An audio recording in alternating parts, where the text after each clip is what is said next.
Lista de Dave ou Brink. Fernanda, à vontade. Ah, deixa eu trocar a parte.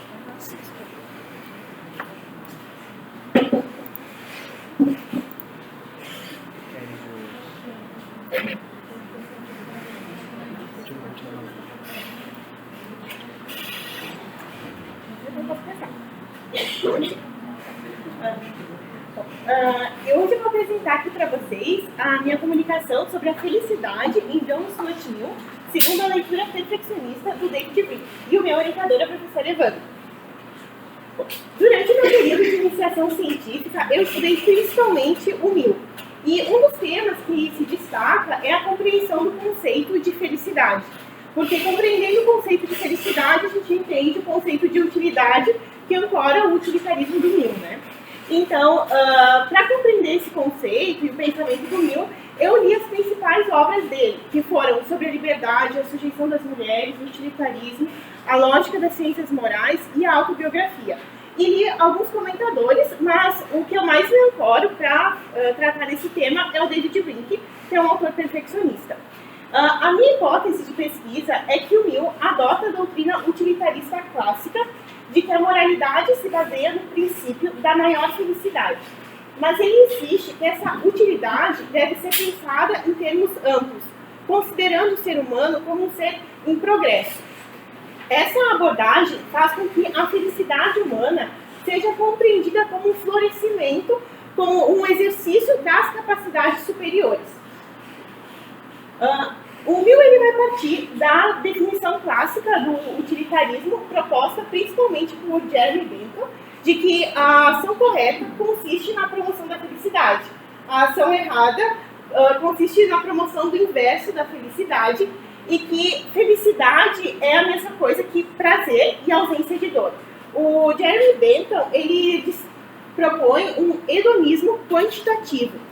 Ele vai propor, por exemplo, uma equação para a gente calcular o prazer de cada ação, para saber quanto que cada ação teria mais prazer, para a gente conseguir mensurar mais ou menos aquilo que gera mais prazer. Então, o utilitarismo clássico, ele incorreria nesse hedonismo quantitativo. E o Mill, ele vai rejeitar esse utilitarismo, propondo, na verdade, não rejeitando totalmente, mas remodelando para um utilitarismo, para um hedonismo que seja qualitativo. A gente vai ver mais depois sobre isso, mas ele vai dizer que a felicidade não consiste no prazer apenas como estados mentais, mas a felicidade é muito mais que isso. É o exercício das nossas capacidades superiores, o florescimento humano. Ele vai considerar que a utilidade deve ser considerada nesse sentido mais amplo do ser humano como um ser em progresso, em constante aperfeiçoamento. Então, ele vai introduzir a doutrina dos prazeres superiores, distinguindo prazeres superiores relacionados às nossas capacidades superiores e que esses prazeres não seriam apenas estados subjetivos, estados mentais, mas que prazer, para o Mill, poderia ser também atividade ou busca. Isso é muito complicado, alguns comentadores vão rejeitar, dizendo que se o prazer é atividade ou uma busca, então não é de fato prazer. Então há um problema aqui com alguns comentadores, mas essa é a posição do Mill, tá? E ele vai também defender o papel dos juízes competentes, que seriam pessoas que teriam conhecimento de vários tipos de prazeres, e eles, por terem esse conhecimento, essa competência, iriam distinguir quais são prazeres superiores e quais são inferiores.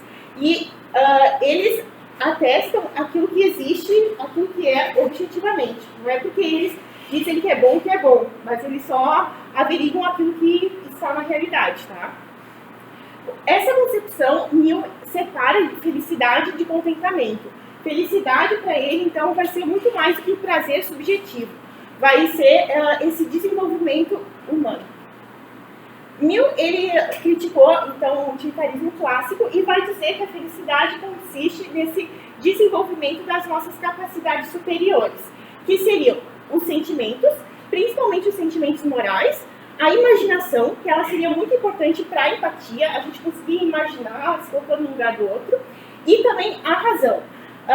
O Mill, ele vai destacar que a razão razão teórica, o conhecimento científico, filosófico, teórico, mas também a razão prática, que é a nossa capacidade de julgar, de escolher, de deliberar. Aqui, isso é muito importante para o Mill, porque ele vai defender que uma vida boa é aquela que desenvolve todas essas capacidades.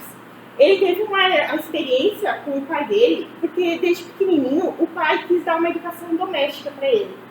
E foi muito rígida. Ele aprendeu grego com 3 anos, muitos conteúdos principalmente racionais, e isso levou a uma crise nervosa aos 20 anos. E com isso, na autobiografia dele, ele vai relatar a importância de desenvolver as 3 capacidades, porque ele se percebeu como uma máquina que não tinha sentimentos.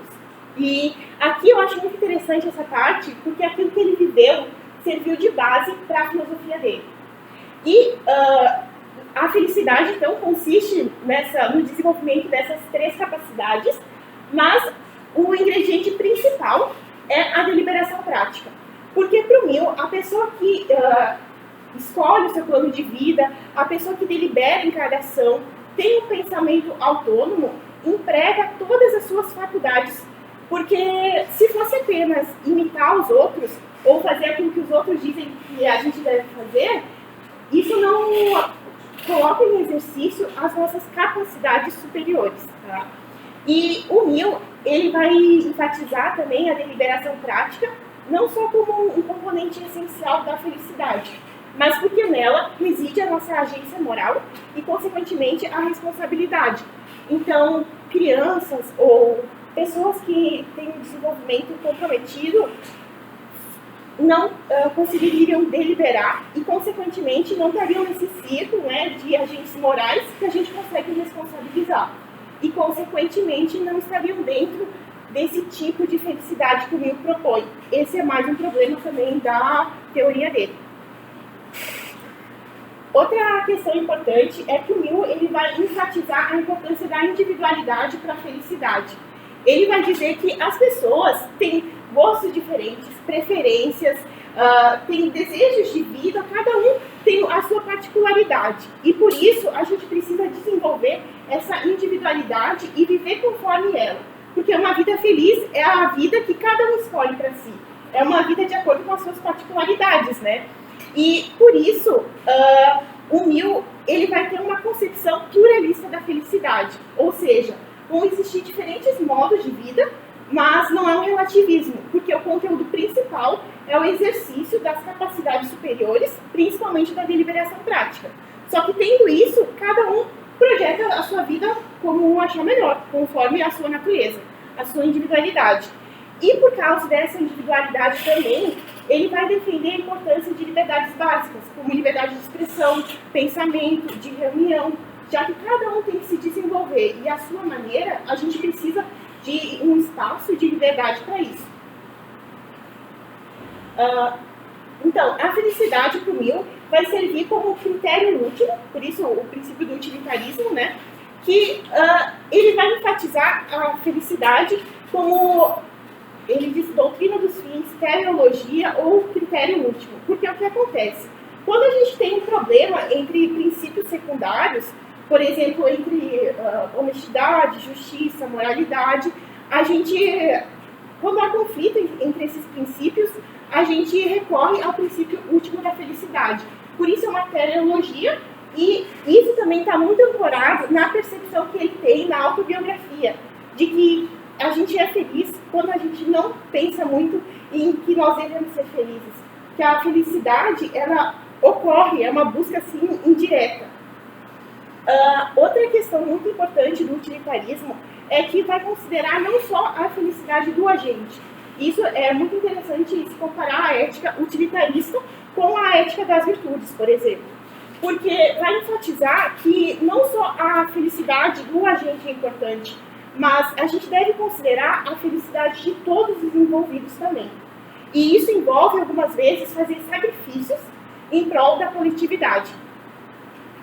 Então, em considerações finais, o Mill, segundo o David Brink, propõe que o utilitarismo, esse utilitarismo perfeccionista, que defende a dignidade, ou seja, essa dignidade que está atrelada as capacidades superiores e a deliberação, a autonomia e a diversidade de estilos de vida.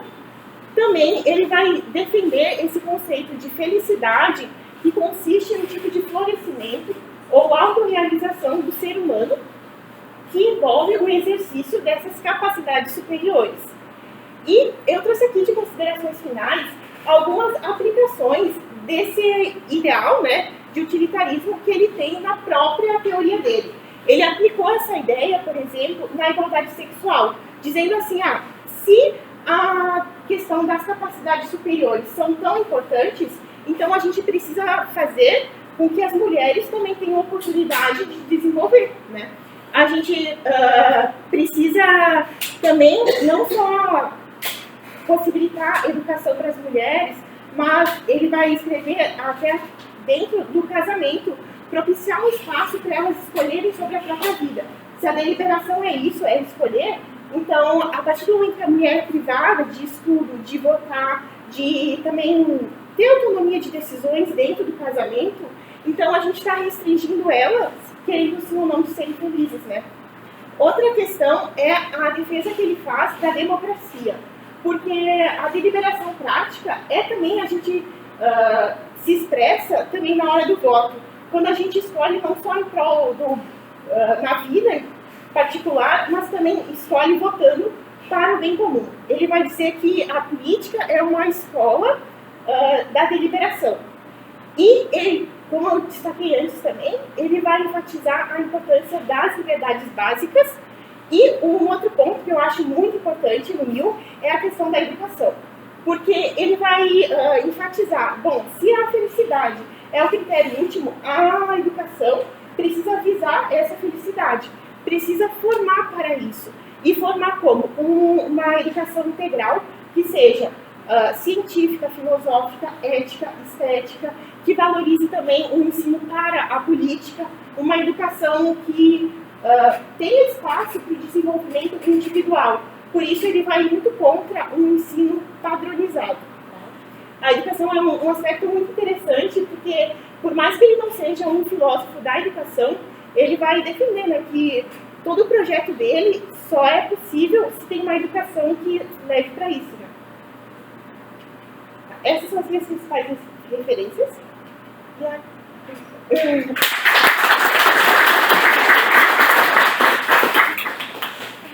Tem minutos para as perguntas. Eu pensei que tinha passado do horário. Muito slide.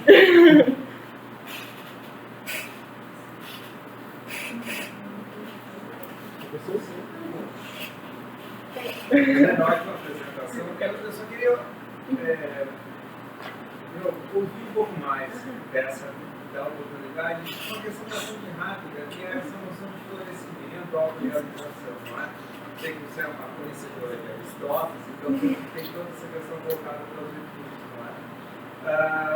Uma pergunta aqui em relação a isso é, do ponto de vista comparativo entre Aristóteles e Newton, como que você percebe essa noção de florescimento? Você percebe uma diferença em relação a esse propósito? Olha, porque tanto sobre perfeccionistas e o liberalismo humanista, não é? Então, de certa forma, há encontros. Mas assim, como você percebe esse entrelaçamento? Então, eu vi muitos trabalhos do Mill, principalmente que se apoiam em comentadores perfeccionistas, relacionando ele com Aristóteles, porque realmente há aqui um aperfeiçoamento, um desenvolvimento que tem por base a natureza humana, né? E, claro, que tem um arcabouço diferente, porque o Mill, ele vai enfatizar o papel das virtudes, mas não tanto. Aristóteles, ele também não tem esse olhar para o outro, né? Já a ética utilitarista, sim, essa ideia de sacrifício, de sentimentos morais, tem toda essa questão, né? Outra coisa que me chama a atenção é também o papel que o Mill dá para os sentimentos, a imaginação. Aristóteles valoriza muito a razão, mas querendo sim ou não, eles são muito parecidos. Tem esse arcabouço teleológico, a abordagem naturalista e essa questão perfeccionista, de uma vida boa, florescer enquanto ser humano.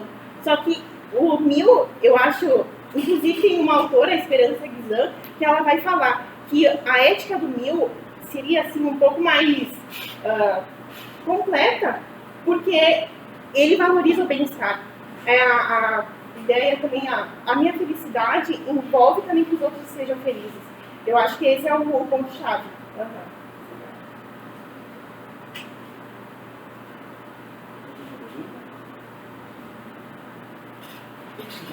Obrigado. Tive que falar muito em pouco tempo. Quer sua aguinha?